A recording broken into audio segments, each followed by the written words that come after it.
And we are back, Peanut Gallery. Let's talk about AEW Revolution. Oh, this show was so fucking weird. It was. It was just weird. Anyway, let's talk about the opening match. -5 stars. This match. If you've been following my Instagram.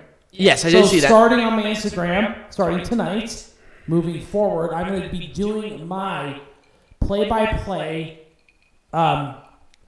general star rating. But instead of doing positive, I do positive and negative. Okay, so I'm gonna do it on Twitter, and Peanut Gallery's gonna do it on Instagram now. But my Instagram is attached to my Twitter, so you'll see it on both. Oh, you'll see it on both. Okay. Yeah. You'll learn more about Instagram later. Peanut Gallery's getting it. Anyway, so I'm let's. working on it. It's a work in progress. So it was originally supposed to be Dr. Britt Baker and Rebel. I can't remember her name now. Nor do I give a fuck. Versus Ryu and Thunder Rosa. I kind of feel like this match was kind of dog shit, but I'm like, okay, whatever. All them were fine. -5 stars. Well, it was negative 4.5 stars. Maki Etoa or whatever her name was. Maki Ito. Thank you. Yeah. I don't know why this bitch is popular at all. She's terrible. She's garbage. She does not know how to do a goddamn thing. Her selling is obnoxious. Her entrance is terrible. And she sounded like she was winded when singing. I don't know why this bitch is popular. Once again, I don't know why this bitch is popular. Right. Fuck. Like, this pissed me off, actually. I want to see Thunder Rosa versus Britt Baker. Right. Let's have... I mean, okay, Ryu is fine. You know, she's like 80 pounds, soaking wet with 2 cinder blocks tied to her feet, but whatever. Thing is kind of cute.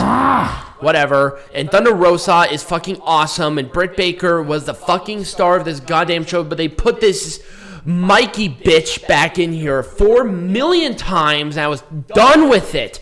Oh my god! I express those same sentiments. Like, I'm sitting here just flabbergasted. This is a WWE match in AEW where, like, let's jerk off and have this match happen instead of putting on good wrestling. And then you have a great match next. Why don't you go fuck yourself, Mikey bitch? Fuck you. Like, seriously. Let's move on to the next match, which is actually... Anyway, let's at least give a result, because it's not minus... Ito and Baker, ugh. Yes, they won. It was a crutch. Cares. It was a crutch shot. The one thing I will say, at least for a positive on that side of the ring, spots that Ryu did really well. Right, Britt Baker's great. Thunder Rosa's awesome. I thought Rebel did great. Yeah. She does play a nice little, I'm an injured little flower, but I'm not chicken shit heel wonderfully. Yeah. And I don't hate the fact that Britt Baker has a new toady with her.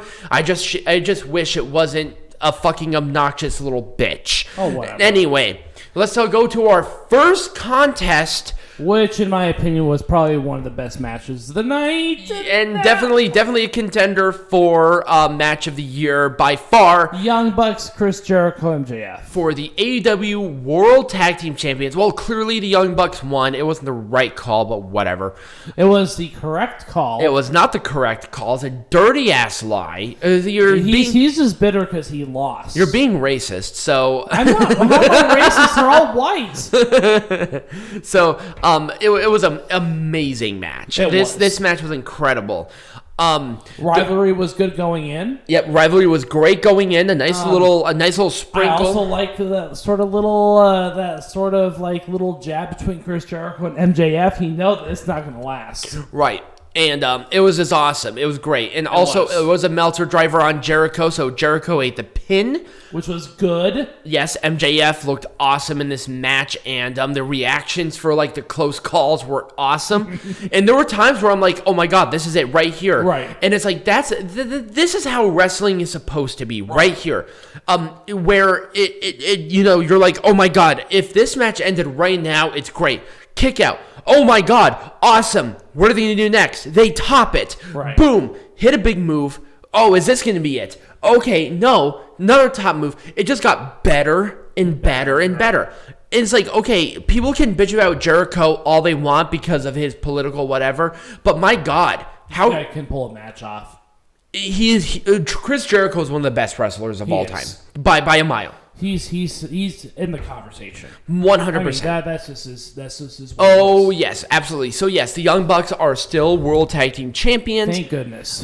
It was just awesome. It was a great match. So let's talk about the Casino Tag Team Royale. So essentially, this was to promote their mobile game. All right, so who was in this match? Let's do it by order. So, the Natural Nightmares, QT Marshall and Dustin Rhodes. Interesting thing about this one, QT Marshall betrayed Dustin Rhodes. He eliminated himself. He did, and he also eliminated... the Gun Club, who are a part of the Nightmare family, right? Anyways, let's move on from that, because QT Marshall versus Dustin Rhodes, that'd be a great match. Oh, it's going to be awesome. Dark Orders, 5 and 10 were next. Yep. Santana and Ortiz, Matt and Mike Seidel, Evil Uno and Stu Grayson of the Dark Order, the Gun Club. This is Colton and Austin. Colton and Austin Gunn. I didn't think that he had another kid, but I guess he did, and they did a great time. Well, yeah, no.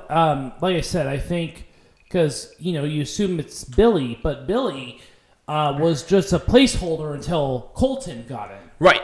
And obviously it was just for training purposes. They were decent as a tag team. Oh yeah, no, they're great. It's almost like they wrestled as brothers, right?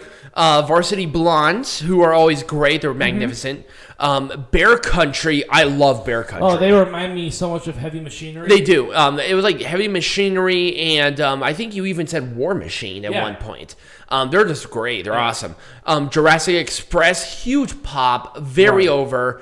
Butcher and Blade, who actually eliminated quite a bit of people. Yeah, they're very over. They're a great heel tag team. They really are. They've really come into their own. I'm very happy about that too. SCU, Christopher Daniels and Frankie Kazarian. What can you say about the fucking addiction? The Death Triangle, Pac and Ray Phoenix, who were the eventual winners. Yes, they were. Dark Orders, Alex Reynolds and John Silver. John Silver is still so goddamn over. It's amazing. Yeah. But the final two were Jungle Boy and Phoenix.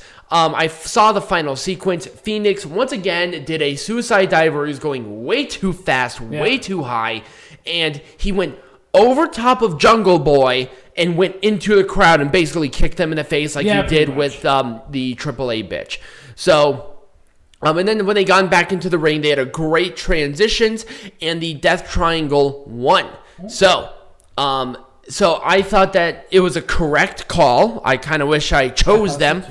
And I was about to choose them. I really was. But obviously... We were animals and chose the Good Brothers because we thought they'd be a surprise entrance. Right. I thought there were going to be surprise entrants, and as soon as I saw that, they announced everybody else, I'm like, damn it. Right. Because I knew at that point, I'm like, the Death Triangle were going to win. And I even said, oh my God, I'm thinking about them or the Death Triangle. All right, anyways. Let's move on. Hikaru Shida and Ryu Mizunami. This was a wonderful match. Yeah. This was the second best match of the night. Oh yeah, by far. It was a really good match, and it was like a discus knee thing. Also a great story going into it where you're like, oh my God, this is a big, and it does have some credence to it as well. But Hikaru Shida is still AEW Women's World Champion, which is great because Hikaru Shida, she is very dominant. Oh yeah. And then Nyla Rose came in and attacked both of them. Britt Baker, crazy, I cannot stand her face bitch. And then Thunder Rosa came in to stop. So you see a lot of people. This is a hot mess of women, and we're going to have a women's tag team 6-man, 6-woman person thing next week, right? Yeah. Hooray, wonderful, cake and roses, fuck you anyway. Right. Miro and Kip Sabian versus Chuck Taylor and Orange Cassidy. This was kind of a throwaway match. It wasn't... The rivalry is okay, but it just... Somewhere, I don't know how this happened, but not only did Chuck Taylor get a big gash on his arm, bleeding everywhere, but then he also got a gash, right on his, like when you blink, right? It was right on his eyelid. It was essentially right on his eyelid. So he was bleeding out of his eye, and there were people that were like, "Oh my God, is he bleeding from his eye?" No, he wasn't bleeding from his eye. Eyelid. It was the eyelid. So it was coming out from underneath. Right. So it looked really scary. But I thought that there was some good little. I thought it was a fun match. I liked it. It was a good palate cleanser. It really was. It really was. After all that good shit we just saw. After the good shit, we needed a nice little palate cleanser. I think I gave this match like a 2.5 stars or something. I gave this one a 3. I liked the story going into it. I liked the pre-match attack, and then and then really nobody looked bad in this match at all. Chuck Taylor looked like Billy Badass. Orange Cassidy's just Orange Cassidy, so we always have fun with that. But it was an accolade on Chuck Taylor for Miro and Sabian to win. This is where I tied up, by the way. It was. And I really liked this match. It was a calm before the loss. Yeah, it was a really fun match. Yeah. Matt Hardy and Hangman Page, big this money was a decent match. This match was awesome. It was decent. It wasn't awesome. Well, you can't top the tag team match. I'm sorry. No, but this match was really good. It was. This really kind of shows at this point where Matt Hardy is. Matt Hardy is just the old person who's trying to get the young people over. Right. Hangman Page needed this win. He got the win. Right. And Matt Hardy is one of those guys where if he is motivated and he's in a storyline that he likes, he just pulls off great stuff. I want to see Hangman Page versus Kenny Omega.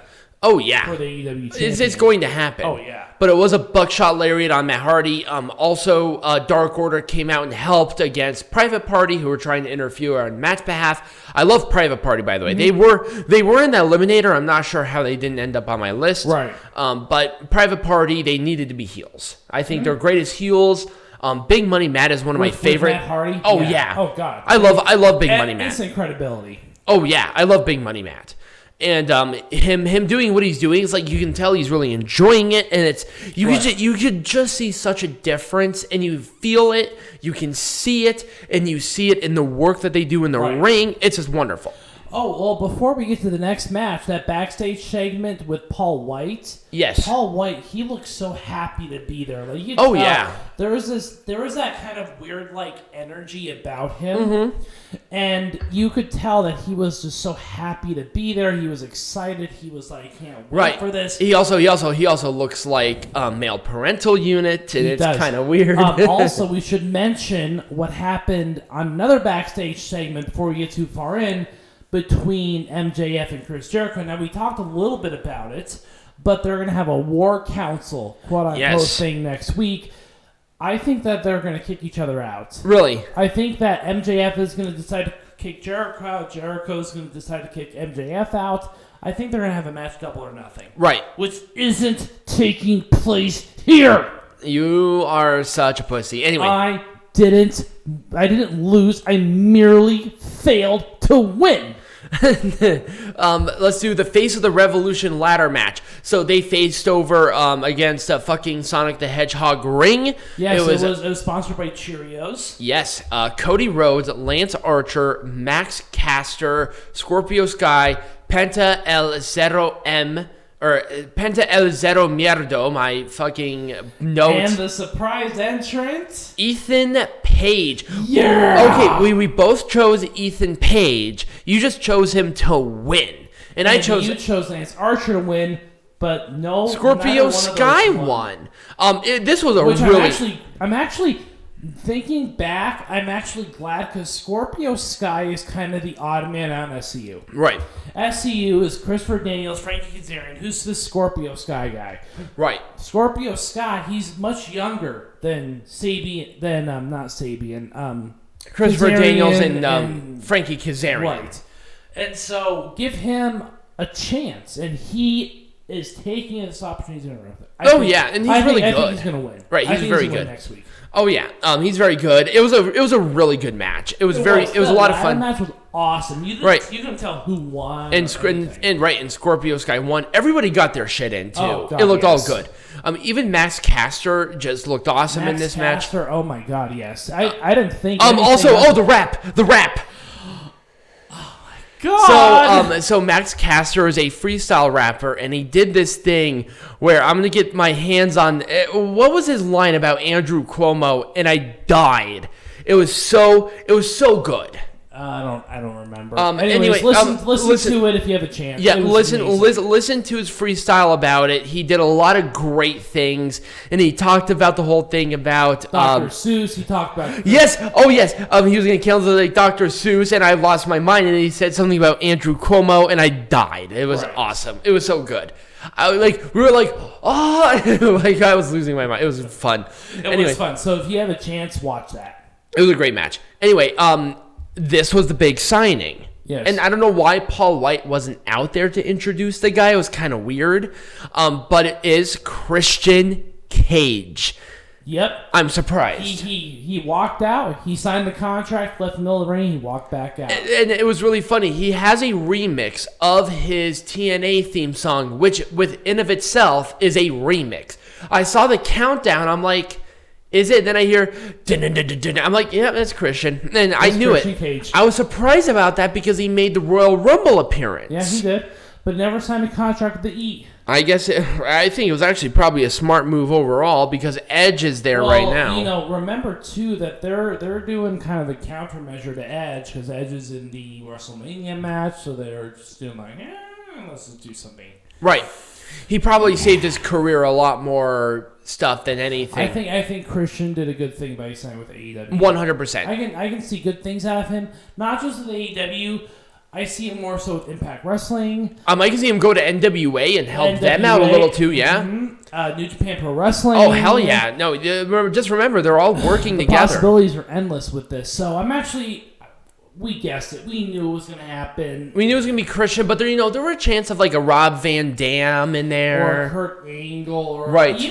Even Brock Lesnar's name was brought up a few times. Right. Especially after Friday when they took all the Brock Lesnar stuff off. Right. That kind of ramped up pretty hard. But Christian, safe choice. He can actually wrestle. Right, and he's also in great shape now. Yeah. Obviously, he's cleared to compete, so it's all good. Yeah. Let's talk about the street fight.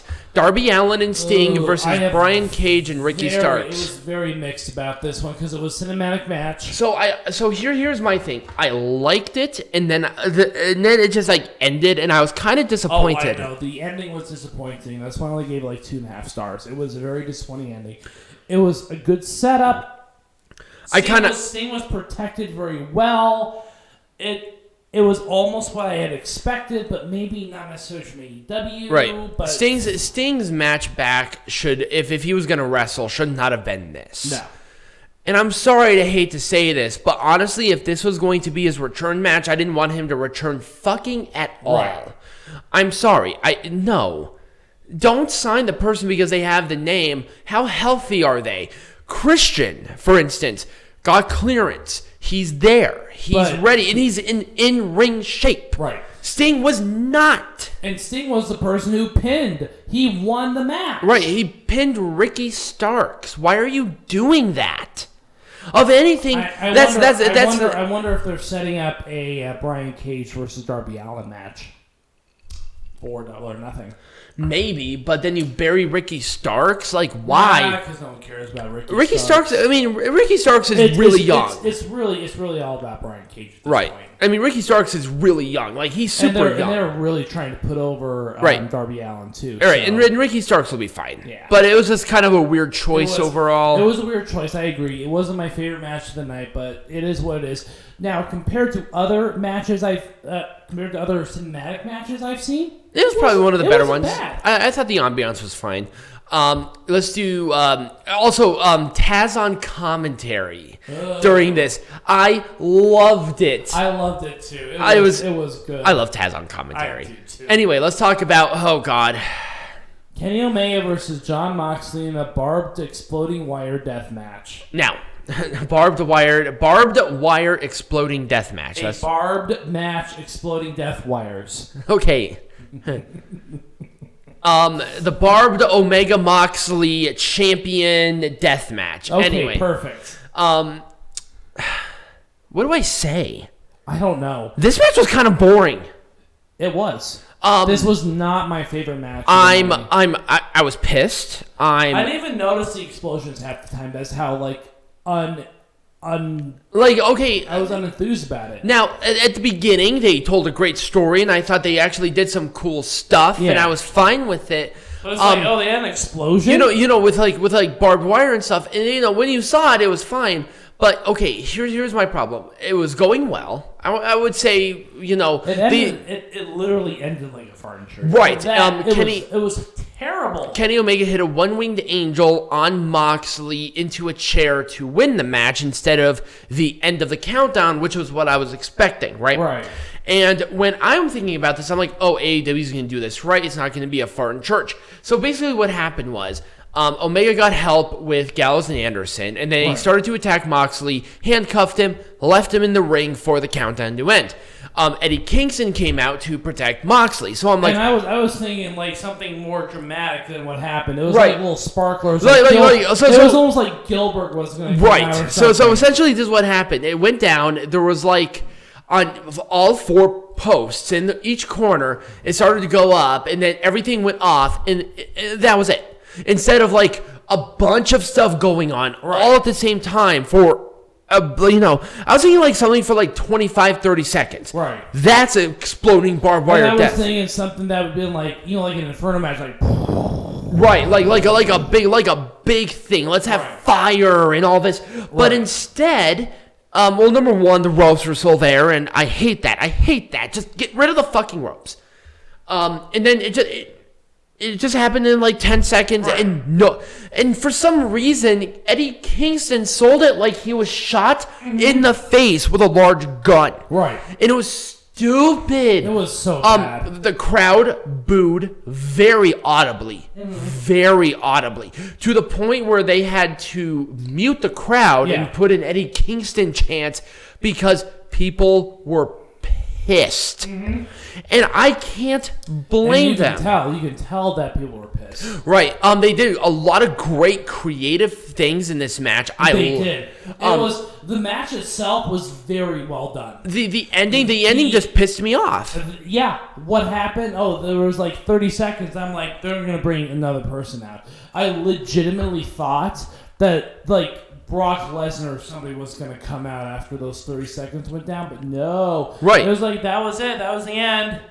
I was so mad. I was angry. But for every single other Kenny Omega and Jon Moxley match, I would have rather had Brock Lesnar come out than have that. Their